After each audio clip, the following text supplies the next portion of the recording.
Hello students, I am here again with your new chapter, chapter number 7. The name of the chapter is linear equation in one variable. इस chapter में हम क्या पढ़ेंगे? हम linear equation के बारे में पढ़ेंगे. लीनियर मीन्स होता है एक वेरिएबल वाला, जहाँ पर जैसे linear equation in one variable, एक वेरिएबल वाली इक्वेशन लीनियर इसलिए बोला गया है क्योंकि उसकी पावर 1 है. जो भी वेरिएबल होगा उसकी पावर 1 होगी, इसलिए उसको लीनियर इक्वेशन बोलेंगे. A statement of equality of two algebraic expression containing one or more variable is called equation. कोई भी एक स्टेटमेंट जिसमें इक्वालिटी हो, जैसे इक्वल लेफ्ट हैंड साइड भी हो और राइट हैंड साइड भी हो, और उसमें वेरिएबल्स का यूज़ हुआ हो, तो उसको हम क्या बोलते हैं? इक्वेशन बोलते हैं. फॉर एग्जांपल जैसे 4x + 5 = 7, ये भी एक इक्वेशन है. 6x + 3 = 7x + 9, ये भी एक इक्वेशन है. मतलब लेफ्ट हैंड साइड भी कोई वैल्यू होनी चाहिए और राइट हैंड साइड भी कोई वैल्यू होनी चाहिए. यहाँ पर क्या गिवन है? An equation has 3 component. इसमें 3 कंपोनेंट होते हैं और लेफ्ट हैंड साइड होता है द इक्वालिटी साइन, मतलब इक्वल का साइन होता है, एंड राइट हैंड साइड होता है. Solving the equation means determining which value of the variable makes the equality true. Solve करने के बाद हमें लेफ्ट हैंड साइड को जैसे हमने सोल्व किया और राइट हैंड साइड को हमने सोल्व किया, दोनों को सोल्व करने के बाद इक्वल वैल्यू आती है तो वो उसका सॉल्यूशन हो जाता है. The value satisfy the equality is called solution of equation. जैसे x की वैल्यू कुछ भी आ गई, हमें इक्वेशन गिवन है, इक्वेशन में अगर हम वैल्यू पुट करते हैं तो लेफ्ट हैंड साइड में जो वैल्यू आती है वही राइट हैंड साइड में वैल्यू आती है.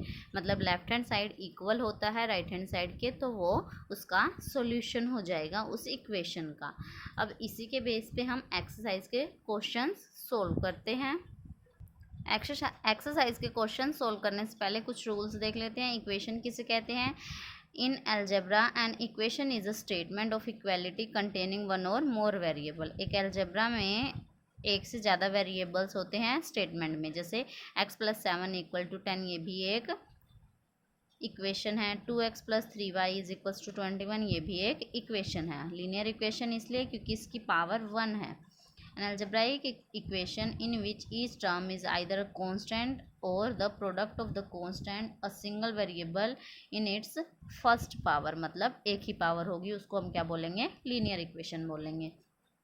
Linear equation can have more than one variable. एक से ज़्यादा वेरिएबल भी हो सकते हैं लीनियर इक्वेशन में, लेकिन तुम्हारे इस चैप्टर में ओनली 1 वेरिएबल है. लीनियर इक्वेशन इन 1 वेरिएबल है. 3 कंपोनेंट इसके बताई दिए हैं. लेफ्ट हैंड साइड होता है, इक्वल होता है और राइट हैंड साइड होता है. इसको सोल्व करने के कुछ रूल्स हैं. फर्स्ट मेथड है सिस्टमैटिक मेथड. सिस्टमैटिक मेथड में क्या होता है? हमें किसी भी वैल्यू को सोल्व करने के लिए हमें या तो उसमें कुछ ऐड करना पड़े या फिर सब्ट्रैक्ट करना पड़े. The same number can be added to both side. हम उसी नंबर को ऐड कर देते हैं दोनों साइड, लेफ्ट साइड भी और राइट साइड भी, या फिर सब्ट्रैक्ट कर देते हैं बोथ साइड, या फिर मल्टीप्लाई कर देते हैं या डिवाइड कर देते हैं किसी भी नॉन ज़ीरो नंबर से. The value of the variable which satisfy the left hand side and right hand side of N equation is called the solution और द रूट ऑफ इक्वेशन. जो उसको सेटिस्फाई कर जाता है वो उसका सॉल्यूशन हो जाता है. सेकेंड मेथड है ट्रांसपोजिशन मेथड. ट्रांसपोजिशन मेथड में क्या होता है? हम लेफ्ट हैंड साइड की वैल्यू को राइट हैंड साइड ले जाएं या फिर राइट हैंड साइड की वैल्यू को left hand side, transport change कर देते हैं. जैसे प्लस वाला अगर लेफ्ट हैंड साइड में प्लस है तो राइट हैंड साइड जाएगा तो माइनस हो जाएगा, अगर माइनस है तो प्लस हो जाएगा, मल्टीप्लाई है तो डिवाइड और डिवाइड है तो मल्टीप्लाई. तो ये शॉर्टर मेथड है सिस्टमैटिक मेथड से. It is a shorter method in which constant and variable are shifted from one side of the equation to its other side. एक साइड से हम दूसरी साइड ले जाते हैं, विच इज़ कॉल्ड ट्रांसपोजिशन, जिसको हम क्या बोलते हैं? ट्रांसपोजिशन. इसलिए इस मेथड का क्या नाम है? Transposition method. अब हम एक्सरसाइज के क्वेश्चन सोल्व करते हैं इन्हीं मेथड्स के बेस पे. ये एक्सरसाइज 7.1 है। फर्स्ट क्वेश्चन है solve the following equation by systematic method. अब इसमें सिस्टमैटिक मेथड यूज़ करके क्वेश्चंस को सोल्व करना है। सिस्टमैटिक मेथड में क्या होता है, हमें सेम नंबर्स को बोथ साइड ऐड करना होता है, सब्ट्रैक्ट करना होता है, मल्टीप्लाई या फिर डिवाइड। अगर ऐड होता होगा तो ऐड करेंगे, सब्ट्रैक्ट होना होगा तो सब्ट्रैक्ट करेंगे। क्वेश्चंस को सोल्व करेंगे तो अच्छे से समझ आएगा। अब हम क्वेश्चन सोल्व करते हैं। फर्स्ट क्वेश्चन देखो इसका 3x - 5 = 7। ये ध्यान रखना कि सिस्टमैटिक मेथड है। इसमें हमने क्या किया, हमें x की वैल्यू फाइंड आउट करनी है, मतलब जो वेरिएबल होता है उसकी वैल्यू फाइंड आउट करनी होती है। तो x की वैल्यू फाइंड आउट करने के लिए सबसे पहले इधर से हमें क्या हटाना पड़ेगा, -5 हटाना पड़ेगा। और -5 को हटाने के लिए हमें क्या करना होता है, +5। तभी तो प्लस और माइनस कैंसिल हो जाते हैं, मतलब इसका अपोजिट साइड हमें यूज़ करना होता है। जैसे यहाँ नेगेटिव है तो हमें पॉजिटिव यूज़ करना पड़ेगा। तो हमने क्या किया, हमें इसको हटाना है, इसको हटाने के लिए माइनस का है तो हमें प्लस का 5 चाहिए, तभी तो ये कैंसिल होगा। तो हमने क्या किया, दोनों side on adding 5 both side, दोनों साइड हमने क्या कर दिया, 5 को ऐड कर दिया। 3x as it is -5 as it is, हमने क्या किया, अपनी तरफ से 5 ऐड कर दिया दोनों साइड, लेफ्ट साइड भी और राइट साइड भी। अब इसको सोल्व कर दो। 3x इसको सोल्व करेंगे तो ये तो 0 हो जाएगा, और इसको सोल्व किया तो 7 और 5 कितने हो गए, 12। अब इसको सोल्व करेंगे। अब इसमें देखो हमें x की वैल्यू फाइंड आउट करनी है, मतलब 3 को हमें कैंसिल करना पड़ेगा। 3 को हम कैसे कैंसिल कर सकते हैं, अगर हम इसको 3 से डिवाइड कर दे तो 3 से 3 कैंसिल हो जाएगा। तो इसलिए हमने क्या किया, on dividing both side by 3 से हमने दोनों साइड क्या कर दिया, डिवाइड कर दिया। एक साइड नहीं कर सकते, दोनों साइड ही करना होता है मेथड के अकॉर्डिंग। 3 से 3 कैंसिल हो जाएगा, यहाँ क्या बचेगा, x = 12/3। 3 1 = 3, 3 4 = 12। तो x की वैल्यू क्या आ गई, x = 4। तो ये हमारा सॉल्यूशन हो गया। सेकेंड पार्ट देखते हैं इसका, 2p + 7 = 20। इसको भी अब देखो यहाँ पर हमें किसको हटाना है, 7 को, प्लस का है लेकिन हमें क्या चाहिए, माइनस का, तभी तो ये कैंसिल होगा। तो माइनस का है मतलब हमें सब्ट्रैक्ट करना है। सब्ट्रैक्टिंग 7 फ्रॉम बोथ साइड, दोनों साइड में से हम सब्ट्रैक्ट कर देंगे। तो इधर भी -7 इधर भी -7, इसको सोल्व किया तो ये तो कैंसिल हो जाएगा, यहाँ 2p बचेगा। इसको सोल्व किया तो 13 आ गया। अब यहाँ से हमें 2 को कैंसिल करना है, 2 को कैंसिल करना है तो हमें 2 से डिवाइड करना पड़ेगा। On dividing both side by 2 से हमने इसको डिवाइड कर दिया, इससे ये कैंसिल हो गया। क्या बचा, p = 13। इधर भी तो डिवाइड किया तो डिवाइड में 2, तो ये कैंसिल नहीं हो रहा, तो 13/2 ही आंसर आ जाएगा। तो p इसका सोल्यूशन हो गया। थर्ड पार्ट है 9m - 6 = 2m + 4। अब यहाँ इधर भी m है इधर भी m है, तो सबसे पहले तो हमें इस कांस्टेंट को हटाना पड़ेगा। इस कांस्टेंट को हटाने के लिए ये नेगेटिव है तो हमें ऐड करना पड़ेगा। तो ऐड कर दिया हमने 6 बोथ साइड, दोनों साइड, इधर भी 6 ऐड कर दिया, इधर भी। इधर से सोल्व किया तो 9m बचेगा, ये कैंसिल हो जाएगा। इसको सोल्व किया तो 2m एज इट इज़, और यहाँ पर 10। अब हमें क्या करना है, m को एक साइड लेके आना है, तो मतलब इधर से हमें m को हटाना पड़ेगा। m को हटाने के लिए 2m इधर क्या करना पड़ेगा, माइनस करना पड़ेगा। तो इधर किया तो इधर भी करेंगे, इसलिए on subtracting 2m from both side, दोनों साइड से हमने 2m को सब्ट्रैक्ट कर दिया। तो 9m - 2m = 2m - 2m, minus किया और +10 एज इट इज़, ये तो कैंसिल हो जाएगा। इधर कितना बचेगा, 10, और इसमें से इसको माइनस किया तो क्या आया, 7। तो 7m। अब हमें क्या करना है, m की वैल्यू फाइंड आउट करनी है, मतलब 7 को यहाँ से कैंसिल करना है। 7 को कैंसिल करने के लिए हमें 7 से डिवाइड करना पड़ेगा। तो 7 से डिवाइड किया हमने, 7m/7, इससे ये कैंसिल हो गया, m बचा = 10/7। On dividing both side by 7, क्योंकि हमने इसको किससे डिवाइड किया था, 7 से डिवाइड किया था। तो ये इसका सोल्यूशन हो जाएगा। ऐसे ही इसके सभी पार्ट्स सोल्व करने हैं, 4th, 5th and 6th। Next question है इसका, solve the following equation by systematic method and check your answer. First question में हमें चेक नहीं करना था, सेकंड क्वेश्चन में हमें चेक करना है, लेकिन मेथड कौन सा, वही मेथड है जो हमने फर्स्ट क्वेश्चन में अप्लाई किया था।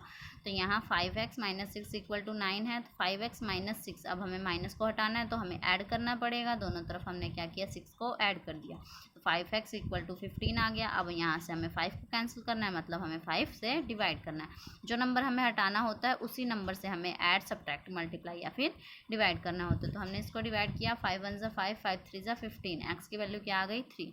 लेकिन यहाँ बोला है चेक योर आंसर, आंसर भी चेक करना है। तो आंसर चेक करने के लिए जो हमें इक्वेशन गिवन होती है, उस इक्वेशन में जो x की वैल्यू आती है, x की जगह पर हम उसकी वैल्यू पुट कर देते हैं। तो x 5 as it is, x की जगह क्या आ जाएगा 3, माइनस का माइनस, 6 का 6, इक्वल का इक्वल, 9 का 9। 5 3 ज़ा 15 माइनस 6 इक्वल टू 9। 15 में से 6 माइनस करेंगे तो क्या आया 9, और राइट हैंड साइड भी 9 है। लेफ्ट हैंड साइड इक्वल है राइट हैंड साइड के, मतलब आंसर वेरीफाई हो गया। स्टार्टिंग में ही मैंने बताया था कि लेफ्ट हैंड साइड इक्वल हो जाता है राइट हैंड साइड के, तो वो उसका सोल्यूशन हो जाता है। तो ये x इक्वल टू 3 इसका सोल्यूशन हो गया। ऐसे ही सभी क्वेश्चन सोल्व करने हैं। देखो इसमें भी ऐसे ही किया हमने, a/4 माइनस 3, हमें माइनस 3 को हटाना है तो हमने प्लस कर दिया दोनों साइड। प्लस करने के बाद ये बच गया। अब यहाँ से हमें 4 को कैंसिल करना है, मतलब हमें 4 से क्या करना पड़ेगा मल्टीप्लाई। तो 4 से 4 कैंसिल, a इक्वल टू 44 आ गया। इसको चेक करने के लिए हमें इसकी वैल्यू पुट करनी पड़ेगी। वैल्यू पुट करके हमने इसका आंसर फाइंड आउट कर लिया, मतलब लेफ्ट हैंड साइड इक्वल आ गया राइट हैंड साइड के, तो आंसर वेरीफाई हो गया। थर्ड क्वेश्चन देखते हैं इसका। थर्ड क्वेश्चन में हमें क्या करना है, solve the following equation bye transposition method. वहाँ तो सिस्टमैटिक मेथड था, यहाँ ट्रांसपोजिशन मेथड है। ट्रांसपोजिशन मेथड में एक साइड से दूसरी साइड लेके जाते हैं, तो ये इजी मेथड हो जाता है। देखो यहाँ पर ये इक्वेशन हमें गिवन है, सबसे पहले इसको सोल्व कर लो। सोल्व होता है तो 3 एज इट इज़, 5 ये x है, ये भी x है, तो माइनस का है, ये प्लस का, तो प्लस माइनस माइनस, 5 में से 2 माइनस करेंगे तो क्या आएगा 3। लेकिन माइनस का साइन इसलिए आया क्योंकि माइनस वाला बड़ा है, और x साथ में था तो x लिख दिया, इक्वल टू 6x प्लस 5। अब हमें वैल्यू किसकी फाइंड आउट करनी है, x की वैल्यू फाइंड आउट करनी है। तो x वाले वेरिएबल को एक साइड ले आएंगे, तो 3x एज इट इज़, इसको यहाँ प्लस का साइन है इस साइड लेके आएंगे तो माइनस में चेंज हो जाएगा, और ये प्लस का है इधर जाएगा तो माइनस में चेंज हो जाएगा। इसको हमने सोल्व किया तो माइनस का 9 इक्वल टू 5 में से 3 2, तो x की वैल्यू क्या आ गई, ये इधर मल्टीप्लाई में, इधर जाएगा तो डिवाइड में। माइनस का नीचे ऊपर कोई फ़र्क नहीं पड़ता, ऊपर हम लिख सकते हैं। तो x इक्वल टू -2/9, ये इसका सोल्यूशन हो गया। सिस्टमैटिक मेथड से ईजी मेथड हो गया ये। सेकेंड पार्ट देखो इसका, 3p - 2/5 minus p/3 equal to 8। अब हमें इसको सोल्व करना है, तो सबसे पहले इन दोनों को हमें एलसीएम लेना पड़ेगा। 5 3 ज़ा 15, 5 से इसको डिवाइड किया कि 5 3 आया, 15 को 5 से डिवाइड किया तो 3 आया। आंसर जो आता है उसको मल्टीप्लाई करते हैं। 3 से हमने इसको मल्टीप्लाई किया 3p - 2, और फिर से हमने 15 को 3 से डिवाइड किया, क्या आया 3 5 ज़ा 5 आया। 5 को हम ऊपर क्या करते हैं मल्टीप्लाई, तो यहाँ पर हमने इसको मल्टीप्लाई किया।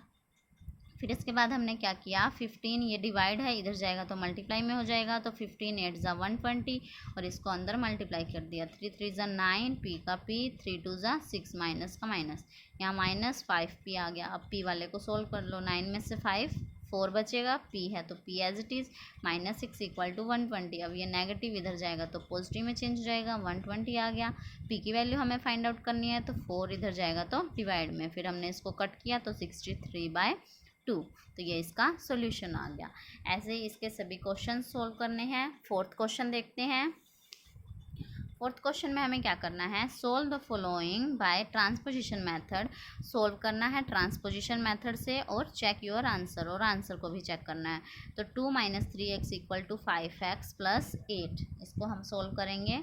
तो हमें वेरिएबल सेपरेट करने हैं, तो -3x एज इट इज़, इसको इधर लेके आएंगे तो माइनस में, और इसको इधर लेके जाएंगे तो माइनस में। तो इसको हमने सोल्व किया, -8x आ गया, इक्वल टू 8 - 2 क्या आएगा 6, प्लस का साइन आएगा। x इक्वल टू 6/8 आ गया। 4 2 4 ज़ा 8, 2 3 ज़ा 6, 3/4, माइनस का है तो माइनस का साइन आया। अब यहाँ पे क्या करना है, चेक योर आंसर, आंसर को चेक करना है। तो हमें क्वेश्चन में इसकी वैल्यू पुट करनी होगी। 2 - 3, x की वैल्यू -3/4, यहाँ हमने इसकी वैल्यू पुट कर दी, इक्वल टू 5, x की वैल्यू -3/4 प्लस 8। इसको हमने सोल्व किया, 2 का 2, माइनस माइनस प्लस, 3 3 ज़ा 9/4 इक्वल टू 5। अब इसको भी सोल्व करेंगे, 5 3 ज़ा 15, नेगेटिव साइन है तो नेगेटिव आ जाएगा, डिवाइड में 4 है तो 4 प्लस 8 आ गया। इसको हमने एलसीएम लिया, 4 आया, फिर से हमने इसको सोल्व किया। नीचे कुछ नहीं होता डिनोमिनेटर में, तो 1 लिख देते हैं। 4 को हमने 1 से डिवाइड किया तो आंसर आया 4। 4 को हम मल्टीप्लाई करेंगे 2 से, 4 2 ज़ा 8, 4 को 4 से डिवाइड किया तो 1, 1 को मल्टीप्लाई किया तो 9, इक्वल टू 15। इसको भी ऐसे ही एलसीएम लेके जैसे इधर किया ऐसे ही इधर भी सोल्व कर दिया हमने। यहाँ आया 17/4, इसको सोल्व किया तो 17/4। लेफ्ट हैंड साइड इक्वल आया राइट हैंड साइड के, इसलिए हमारा आंसर वेरीफाई हो गया। अगर ये दोनों इक्वल आ जाते हैं तो आंसर सही है, वरना रॉन्ग है। नेक्स्ट पार्ट देखते हैं हम इसका। नेक्स्ट पार्ट है 15m प्लस, ये हमें क्वेश्चन गिवन है, यहाँ हमें m की वैल्यू फाइंड आउट करनी है। इसको सोल्व किया 19m माइनस 3 इक्वल टू, इसको हमने सोल्व कर दिया 21 में 8 प्लस कर दिया 29। अब ये इधर नेगेटिव है, इधर जाएगा तो पॉजिटिव में चेंज हो जाएगा। 19 plus 2 equal to 21m equal to, इन दोनों को प्लस किया तो 32। m की वैल्यू फाइंड आउट करनी है 32/21। अब इसकी वैल्यू सोल्व करनी है, मतलब इसको चेक करना है ठीक है या नहीं है।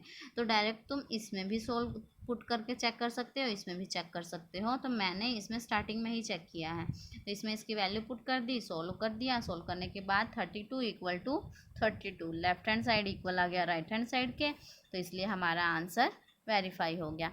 इसके सभी क्वेश्चंस ऐसे ही फाइंड आउट करनी है, ट्रांसपोजिशन मेथड और सिस्टमैटिक मेथड। इस वीडियो में तुमने क्या पढ़ा, सिस्टमैटिक मेथड और ट्रांसपोजिशन मेथड। इसके बेस पे एक्सरसाइज के क्वेश्चंस तुम सोल्व करोगे, बाकी को क्वेश्चन जो रह गए हैं वो तुम खुद से ट्राई करोगे। Okay students, thank you.